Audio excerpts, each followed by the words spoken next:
வணக்கம். நம்ம உலகநாயகன் கமல்ஹாசனை சுற்றி எப்போயுமே பார்த்திங்கன்னா ஒரு அறிவார்ந்த கூட்டம் தான் இருக்கும். இந்த புகழ்பாடிகளையோ அல்லது ஏதாச்சும் பாராட்டு சொல்லி பதிலுக்கு பாராட்டு வாங்கக்கூடிய நினைக்கக்கூடிய புள்ளிகளோ யாருமே இருக்க மாட்டாங்க. எல்லாருமே திறமைசாலிகளாக இருப்பாங்க. ஒவ்வொரு துறையிலும் வித்தியாசமானவர்களாக இருப்பாங்க. இப்போ கேமரா எடுத்துக்கிட்டிங்கன்னா பால் மகேந்திரா இருக்கார். இந்த மாதிரி எவ்வளவோ வித்தகர்களுடைய நட்பு தான் உலகநாயகன் கமல்ஹாசன்ட்டு இருக்குது. அவர் சின்ன வயசுல இருந்தே இது தேடி தேடி போய் நட்புகளை வளர்த்துக்கிட்டார். இந்த பால் மகேந்திராவுடைய நட்பு எப்படி ஏற்பட்டது தெரியுமா? அது அவர் கமல் சாரே சொன்னார். அதை நான் இப்போ சொல்கிறேன். நான் தங்கப்பா மாஸ்டர்கிட்ட அசிஸ்டண்ட்டாக ஒர்க் பண்ணிக்கிட்டு இருக்கும்போது ஒரு படம் ஒர்க் பண்ண வேண்டியிருந்தது. அந்த படத்தினுடைய கேமராமேன் வந்து தத்துங்கிறவர். அந்த தத்துங்கிறவர் ஒரு பெரிய கேமராமேன் தான். அவரை வச்சு தான் அந்த நர்த்தசாலாங்கிற படத்தை தங்கப்பன் மாஸ்டர் பண்ணிகிட்டு இருந்தார். அப்போ ஒரு நாள் அந்த தத்துக்கு பதிலாக வேறு ஒரு புதிய ஒரு இளைஞர் வந்தார். அந்த இளைஞர் தான் பால் மகேந்திரா. தங்கப்பன் மாஸ்டரும் நானும் எல்லாம் ஒன்றா இருந்து அந்த அடுத்து எப்படி ஷாட் எடுக்க போகிறாருங்கிறத பார்க்கும்போது அவர் இந்த லைட்டையெல்லாம் போடலை. இந்த மின்சார விளக்குகள்லாம் தவிர்த்துட்டு கதவை திறந்து வச்சார், ஜன்னலை திறந்து வச்சார். அந்த வெளிச்சத்துலேயே அவர் படம் எடுத்தார். இதை பார்த்தவொன்னே தங்கப்ப மாஸ்டர் என்ன சொன்னார்னா, அடே எங்கள் அப்பா பெரிய வித்தகனாக இருப்பான் போலையே, பெரிய ஆளாக வருவாயா அப்படின்னு சொன்னார். எனக்கு அவர் மேலே ஒரு ஆர்வம் ஏற்பட்டது. ஆர்வம் ஏற்பட்டപ്പോൾ அவருடைய நட்பை நான் பெற விரும்பினேன். அப்போ நான் அவரோட போய் சேர்ந்து பேசிக்கிட்டு இருக்கும்போது அவருக்கு என்னை பிடிச்சி போச்சு. அப்போ இந்த கேமரா அவர் மற்ற காட்சிகள் நான் சம்மந்தப்பட்ட காட்சிகள் இல்லாமல் வேறு காட்சிகள் எடுத்துக்கிட்டு இருந்தாலும் நான் போனேன்னா கேமராவை பார்க்க அனுமதிப்பார். பொதுவாக யாருமே வந்து அடுத்த ஆளை கேமராவை வந்து பார்க்குறதுக்கு அனுமதிக்க மாட்டாங்க. அது சினிமா உலகத்தில் இன்று வரைக்கும் இருக்குது. பெரிய பெரிய ஒளிப்பதிவாளர்கள்லாம் தன்னுடைய ஒளிப்பதிவை வந்து மற்றவங்க பார்க்கக்கூடாது அப்படிங்கிற ஒரு வைராக்கியத்தில் இன்னும் இருக்காங்க. ஏன்னா அது தன்னுடைய தொழில்நுட்பம் மற்றவங்களுக்கு போயிருமோ என்னமோ, அவங்க கற்றுக்குருவாங்களோ, ஏதோ ஒரு காரணமாக இருக்கலாம். நம்ம இதை ஏன் வெளியே விடுவானே அப்படிங்கிற மாதிரி இருக்கலாம். ஆனால் கமல் சார் அவர் பால் மகேந்திரா, நீ பாரு, இந்த சீனை நீ எப்படி எடுப்ப? இப்போ நான் எடுத்தேன், இந்த சீனை நீ எப்படி எடுப்ப அப்படின்ட்டு அவர் கேட்பாராம். அப்போ ஒரு நாள் வந்து சார் நான் அவர் கேட்டாராம், பால் மகேந்திரா கேட்டாராம், நீ இவ்வளோ நல்லா பேசுகிறியே, நல்ல கதையெல்லாம் சொல்கிறியே, நம்ம சேர்ந்து படம் பண்ணலாமா அப்படின்னு கேட்டிருக்காரு. அதாவது அவர் எந்த படத்தை சேர்ந்து பண்ணலாமா அப்படின்னு கேட்டது என்னன்னா, கமல் சார் வந்து மனக்கணக்குன்னு சொல்லி ஒரு கதையை எழுதி வச்சுருந்தார். அந்த கதையை பால் மகேந்திராட்ட சொன்னபோது தான் இதை நாம் பண்ணலாமே அப்படின்னு கேட்டிருக்காரு பாலு. அப்போ அவர் சொன்னார், நான் சக்தி அண்ணனுக்கு இதை கொடுத்துட்டேன், சக்தி அண்ணனுக்கு நான் வாக்கு கொடுத்துட்டேன், நம்ம வேறு படம் பண்ணலாம் சார் அப்படின்னு சொன்னாராம். சக்தி அண்ணன்னு சொன்னது ஆர்சி சக்தி.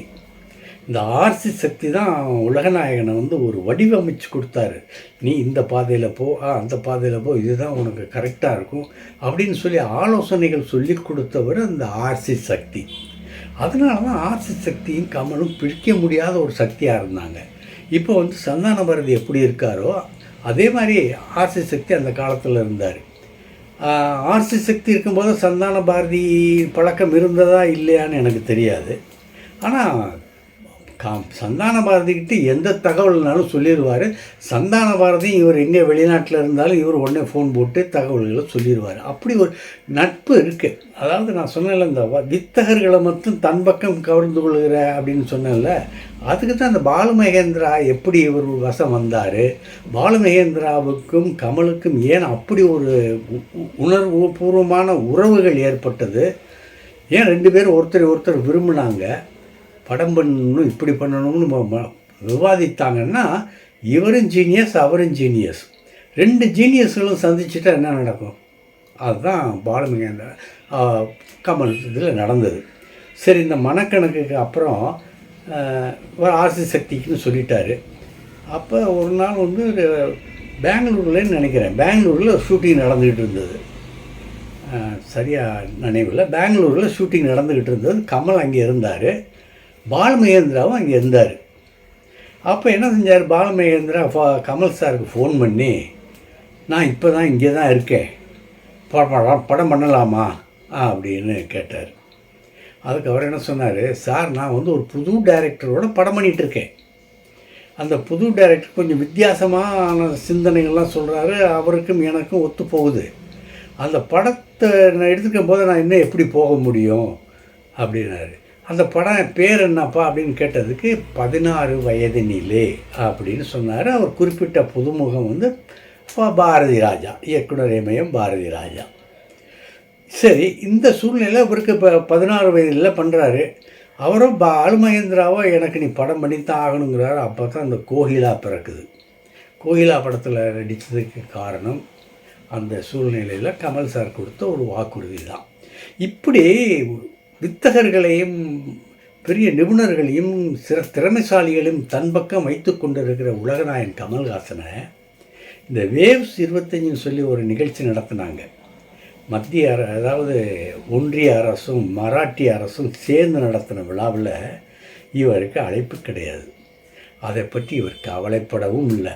இவருக்கு மட்டும் இல்லை, நம்ம பீம்சிங்குடைய பையன் எவ்வளோ பெரிய டைரக்டர், எடிட்டர், அவருக்கு கூட அழைப்பு இல்லை. அதாவது லெனின், எடிட்டர் லெனின், அவருக்கு அழைப்பு கிடையாது. பிருத்திவிராஜ் கூட கலந்துக்கல, கேரளாவில் இருந்து பிருத்திவிராஜ் கூட கலந்துக்கல. காரணம் என்னன்னா, ஒன்றிய அரசு வந்து தன்னுடைய புகழ்பாடிகளை தான் அந்த வேவ்ஸில் கலந்து கொள்ள வைத்ததே தவிர திறமைசாலிகளை அல்ல. அந்த வேவ்ஸில் கலந்து கொண்ட இதில் யார் நம்ம தமிழ்நாட்டை சேர்ந்தவர் யாருன்னா ரஜினிகாந்த், அவருடைய மகள்கள் 2 பேரும் ஐஸ்வர்யா, சௌந்தர்யா. இவங்க பெரிய 2 பேரும் பெரிய சாதனைகள் பண்ணவங்க பாருங்கள். நம்ம சூப்பர் ஸ்டார் ரஜினிகாந்தை விட்டுருங்க, இந்த 2 மகள்களும் பெரிய சாதனை பண்ணவங்க பார்த்தீங்களா தமிழக அளவில். அதனால் அவங்களுக்கும் அழைப்பு. அதாவது ஒன்றிய அரசு தன் கட்சி சார்பாக எல்லாத்தையுமே இப்போ அணுகுது, எல்லாத்தையுமே பார்க்குது, கலைஞர்களை அரவணைத்து கலை உலகத்தை பிரிக்க பார்க்குது. கேட்டிருக்கலாம், ரஜினிகாந்த் வந்து கேட்டிருக்கலாம். இப்போ பிரதமர் மோடி வந்து ஒரு மிகப்பெரிய போர் வீரர்னு அங்கே போய் புகழ்கிறாரு. அவசியமே இல்லை அந்த மாதிரி புகழ்கிறதுக்கு. ஆனால் அவர் புகழ்கிறாரு. காரணம், அவர் வந்து பிஜேபியினுடைய அனுதாபிங்கிறது எல்லாமே தெரியும். அவருடைய மனைவி லதா ரஜினிகாந்த் தற்போது இந்த பாரத் மார்க்கெட்னு ஒன்று திறந்துருக்காங்க. அது வந்து கம்ப்ளீட்டாக பிஜேபி சம்மந்தப்பட்டது தான். அதுக்கு இவர் ஆதரவு கொடுக்குறாரு. இவர் கேட்டிருக்கலாம்ல, என் நண்பர் தான், நண்பர் ரைட்டியா, ஒரு சமகால உனக்கு கலைஞன் வந்து உன்னுடைய உயர்வுக்கு வழி சொன்ன ஆள் உலகநாயகன் கமல்ஹாசன். நம்ம 2 பேரும் சேர்ந்து படம் பண்ணால் மற்றவனுக்கு தான் லாபமாக இருக்குமே தெரிய நமக்கு லாபம் இருக்காது. நீ உன் பாதையில் போ, நான் என் பாதையில் போகிறேன் அப்படின்னு அட்வைஸ் பண்ணி பிரித்து விட்டு இன்றைக்கி ஓஹோன்னு இருக்கிறார்கள்ல இன்றைக்கி ரஜினிகாந்த். அதுக்கு காரணம் யார்? உலகநாயகன் கமல்ஹாசன். இந்த இது கூட இல்லைங்கிறது தான் எனக்கு வருத்தம். ஆனால் இவருக்கு இங்கே கலந்துக்கலாதனால இவருக்கு நஷ்டம் கிடையாது. அந்த வேவ்ஸ் அந்த சம்மிட் நடத்துனாங்கள்ல, உச்சி மாநாடு நடத்துனாங்கள்ல, அவங்களுக்கு தான் நஷ்டம். ஒரு சிறந்த கலை ஞானியை, அவருடைய அறிவார்ந்த கண்டுபிடிப்புகளை, ஆர்வங்களை புதுப்பித்து கொள்ள அவர்கள் தயங்கிவிட்டார். அவர்களுக்கு அதிர்ஷ்டம் இல்லை, அப்படி தான் நம்ம சொல்லணும். சரி, அடுத்து டக்லைஃப் வேலைகள் வேகமாக நடந்துக்கிட்டு இருக்குது. 16ஆம் தேதிக்கான வேலைகள் வேகமாக நடந்துக்கிட்டு இருக்குது. கமல் சார் டெய்லி ஆஃபீஸ்க்கு வர்றாரு. நேரம் போனாலும் அவர் கரெக்டாக மற்றது எல்லாம் இதுங்கெல்லாம் கேட்டு அறிஞ்சிக்கிட்டு அதில் ரொம்ப ஆர்வமாக இருக்கார். இதற்கிடையில் என்ன ஆகுதுன்னா, A1 படத்தை வந்து வேறு ஒரு அம்சத் மாரிமுத்து ஏதோ ஒருத்தர் சொன்னாங்க, அவர் டைரக்ட் பண்ண போகிறாரு அப்படின்னாங்க. மாரிமுத்து வந்து எப்போவோ, அதாவது கிட்டத்தட்ட எப்போவோ, ஆனால் விசாரிக்கும் போது என்ன சொல்கிறாங்கன்னா, எப்போவோ வந்துட்டு போனாருங்க, அப்போல்லாம் இந்த இது வரல. அவர் இப்போ வந்து பேசினாரா வச்சாரான்லாம் கிடையாது. ஆனால் அசோக் மாரிமுத்து இப்போ வரலை தான். ஏன்னா அவர் புதுமையாக சிந்திக்கக்கூடியவர் தான், நமக்கு மகிழ்ச்சி தான். சரி, ஆனால் அதை பற்றி இன்னும் கமல் சார் எந்த விதமான முடிவுக்கு வரலை. அந்த தொழில்நுட்ப படம் பற்றி எந்த விதமான முடிவுக்கும் வரலை. அப்படியே அவர் லேப்டாப்பில் அப்படியே அப்படின்னு சொன்னாங்க. சரி, அவர் மாரிமுத்து டைரக்ட் பண்ணால் நமக்கு சந்தோஷம்தான். ஏன்னா அவர் புதுமையாக சிந்திக்கக்கூடியவர் தான், நமக்கு மகிழ்ச்சி தான். சரி, ஆனால் அதை பற்றி இன்னும் கமல் சார் எந்த விதமான முடிவுக்கு வரலை. ஏஐ அந்த தொழில்நுட்ப படம் பற்றி எந்த விதமான முடிவுக்கும் வரல. அப்படியே அவர் லேப்டாப்பில் அப்படியே வச்சுருக்காரு. அந்த சுரங்கத்தை அப்படியே வச்சுருக்காரு. அவர் எப்போ அந்த சுரங்கத்தை வெட்டி வெளியே கொண்டு வருவாருங்கிறது அவருக்கு தான் தெரியும். சரி, அடுத்து இப்போ இந்த தக் லைஃப்பில் வந்து நம்ம சிலம்பரசன் எஸ்டிஆர் பேசுனது ஒரு விவாத பொருளாக மாறி இருக்கு. அதாவது நான் வந்து மணிரத்னம் படத்துக்கு மாத்திரம் ஏன் கரெக்டாக வர்றேன், மற்ற படத்துக்கு ஏன் போகலைன்னு சொன்னால், மணிரத்னம் சொன்ன நேரத்துக்கு வர்றாரு, படம் எடுக்கிறாரு. அதே மாதிரி குறிப்பிட்ட நேரத்தில் படம் முடிஞ்ச பிறகு பணமும் வருது. அவர் செட்டுக்கு வந்து யோசிக்கிறது இல்லை, இந்த காட்சி அப்படி எடுக்கலாமா, அந்த காட்சி அப்படி எடுக்கலாமா, அவன் யோசிக்கிறது இல்லை. ஒரு தீர்மானத்தோடு வருகிறாரு. நடிகர்களுடைய நேரத்தை வீணாக்குவதில்லை. அதனால் அவருக்கு நான் படம் பண்ணுறேன், காலகாலத்தில் வரேன். இன்னும் சொல்லப்போனால் மணிரத்னம் சார் வர்றதுக்கு முன்னாடியே நான் போயிடுறேன், அந்த செட்டுக்கு போயிடுறேன் அப்படிங்கிறத ஒரு விளக்கம் சொன்னார். இதை பற்றி இப்போ நிறைய பட்டிமன்றங்கள்லாம் இனிமேல் தான் வரும் பாருங்கள். ஏன்னா அவர் சொன்னது ஒன்று, சொல்லாததெல்லாம் வச்சு இனிமேல் சேர்த்து சில ஊடகங்களில் வரலாம். சரி, அதை பற்றி நமக்கு பிரச்சனை இல்லை. இப்போ திரிஷா அவங்க இப்போ தான் ஒரு மனம் திறந்து ஒரு உண்மையை சொல்லியிருக்காங்க. திரிஷாவுக்கும் திரைப்பட தொழில், அதாவது பண ரீதியாக அந்த ஃபைனான்ஸ் பண்ணுறவர் மற்றும் தொழிலதிபர் அப்படின்னு சொல்லலாம் வருண் மணியன். திரிஷாவுக்கும் வருண் மணியனுக்கும் கல்யாணம்னு சொல்லி நிச்சயம் பண்ணி ஏற்பாடெல்லாம் நடந்தது. வருண் மணியன் என்ன பண்ணாருன்னா, திரிஷாவை தனி விமானம் வச்சு ஆக்ராவுக்கெல்லாம் கூப்பிட்டு போனார், தாஜ்மஹாலை பார்க்க சொன்னார். ஏன்னா அந்த அளவுக்கு அவர் திரிஷா மேலே ஒரு காதல் வயப்பட்டிருந்தார் வருண் மணியன். சரி, ரெண்டு பேரும் நல்ல ஜோடி, அதுவும் ஒரே சமுதாயத்தை சேர்ந்தவர்கள் அப்படின்னு சொல்லியெல்லாம் இது பண்ணாங்க. ஆனால் என்னன்னா திடீர்னு கல்யாணம் இல்லை, அவரோட எனக்கு கல்யாணம் இல்லை, அந்த ஒப்பந்தம் அதாவது நிச்சயதார்த்தம் இருக்குல்ல, அதை நான் முறித்துக் கொள்கிறேன் அப்படின்னு சொல்லி திரிஷா திடீர்னு ஒரு அறிக்கை வெளியிட்டாங்க.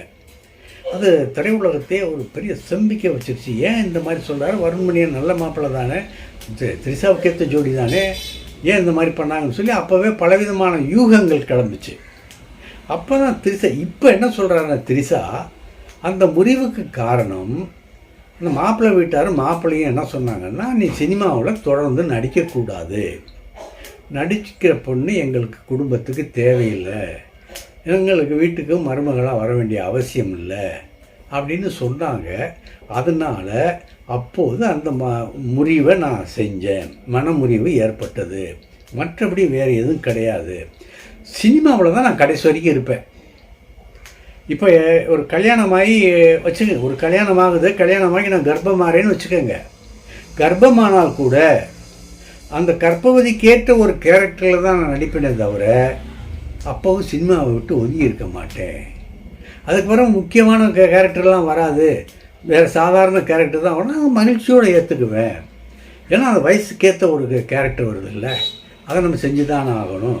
ஆக நான் அதுதான் காரணம், நான் கடைசி வரை இந்த சினிமா உலகத்தில் இருப்பேன் அப்படின்னு இப்போ ஒரு 2 நாளைக்கு முன்னால் அவர் ஒரு விளக்கம் கொடுத்துருக்காரு. அதுவும் ஒரு சந்தோஷமாக தான் இருந்தது. நன்றி, நாளை சந்திப்போம். இந்த வீடியோ உங்களுக்கு பிடிச்சிருந்தா லைக் பண்ணுங்கள், கமெண்ட் பண்ணுங்கள், ஷேர் பண்ணுங்கள், சப்ஸ்கிரைப் பண்ணுங்கள்.